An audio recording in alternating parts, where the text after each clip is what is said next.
हाथी को खिलाने का पुण्य अधिक या लाख चींटियों को?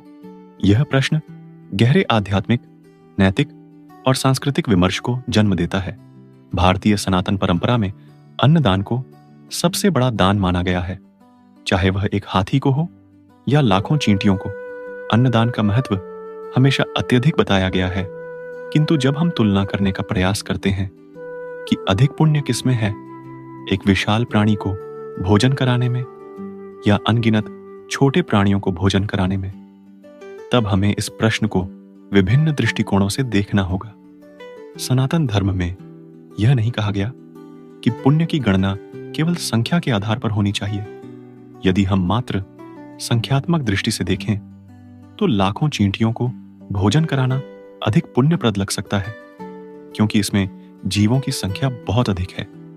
लेकिन यदि हम भावना या भाव के आधार पर विचार करें तो एक भूखे हाथी को भोजन कराना भी अत्यंत पुण्यदायक हो सकता है, क्योंकि वह एक विशाल प्राणी है जिसे अधिक भोजन की आवश्यकता होती है। श्रीमद् भगवद गीता में भगवान श्री कृष्ण ने स्पष्ट कहा है, फलस्य हेतु कर्मणः, अर्थात कर्म का फल केवल उसकी मात्रा से नहीं बल्कि उसके पीछे की भावना से निर्धारित होता है।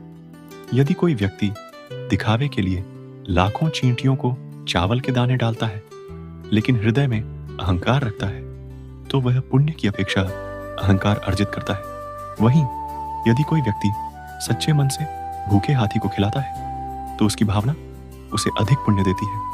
सनातन धर्म सभी प्राणियों में ईश्वर का वास मानता है। ईश्वर सर्वभूतानां हृदये अर्जुन तिष्ठति, अर्थात ईश्वर प्रत्येक जीव के हृदय में स्थित है। इस दृष्टि से देखें तो प्रत्येक प्राणी की सेवा का पुण्य समान है, चाहे वह एक हाथी हो या लाखों चींटियां हो। मूल भावना यही होनी चाहिए कि हम जीव मात्र की सेवा कर रहे हैं। वेदों और पुराणों में सभी जीवों को जीव मात्र की श्रेणी में रखा गया है। हर प्राणी की अपनी भूख, आवश्यकताएं और जीवन चक्र होता है। हाथी एक विशालकाय प्राणी है जिसके लिए प्रतिदिन सैकड़ों किलोग्राम भोजन की आवश्यकता होती है, जबकि चींटियां बहुत ही अल्प मात्रा में भोजन ग्रहण करती हैं।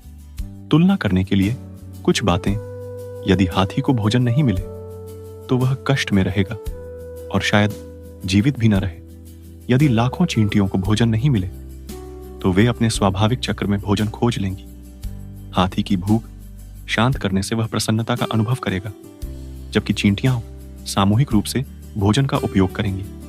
यही कारण है कि महाभारत में युधिष्ठिर ने कहा था, अहिंसा परमो धर्मः, अर्थात सबसे बड़ा धर्म जीवों की रक्षा और उनकी पीड़ा को दूर करना है।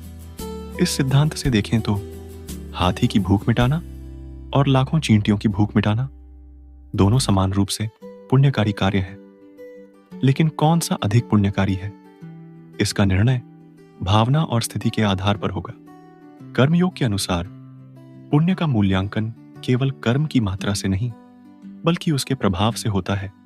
उदाहरण के लिए, यदि कोई व्यक्ति एक अकेले भूखे हाथी को भोजन कराता है जिससे वह तृप्त होकर आगे जीवन व्यतीत करता है, तो यह अत्यंत पुण्यदायी होगा।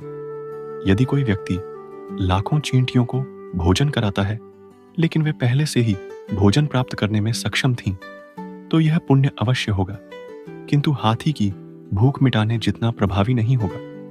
यही कारण है कि सनातन धर्म में प्रयोजन को महत्व दिया गया है। यदि किसी कार्य से जीव मात्र का कल्याण हो रहा है तो वह पुण्यदायी है, चाहे वह किसी एक बड़े प्राणी के लिए हो या लाखों छोटे जीवों के लिए। तो इस प्रश्न का उत्तर एक रैखिक गणना से नहीं दिया जा सकता, बल्कि यह स्थिति, भावना और प्रभाव के आधार पर तय होगा। 1. यदि हाथी अत्यंत भूखा है और उसे भोजन कराने से वह मृत्यु से बच सकता है तो उसका पुण्य अधिक होगा। 2. यदि लाखों चींटियों को भोजन कराने से वे जीवित रह सकती हैं तो यह भी अत्यंत पुण्यकारी है। 3. यदि दोनों को भोजन कराया जाता है तो यह सर्वोत्तम पुण्य होगा, क्योंकि इससे संपूर्ण जीव जगत की सेवा होगी। 4. यदि किसी ने केवल पुण्य पाने की भावना से कार्य किया तो वह फल में परिवर्तन कर सकता है, क्योंकि निष्काम भाव से किया गया कार्य ही सच्चा पुण्यदायी होता है। अतः यह कहना उचित होगा कि पुण्य की गणना केवल संख्या से नहीं होती बल्कि भावना, प्रभाव और आवश्यकता से होती है। यदि हाथी की आवश्यकता अधिक है तो उसे खिलाना अधिक पुण्यकारी हो सकता है।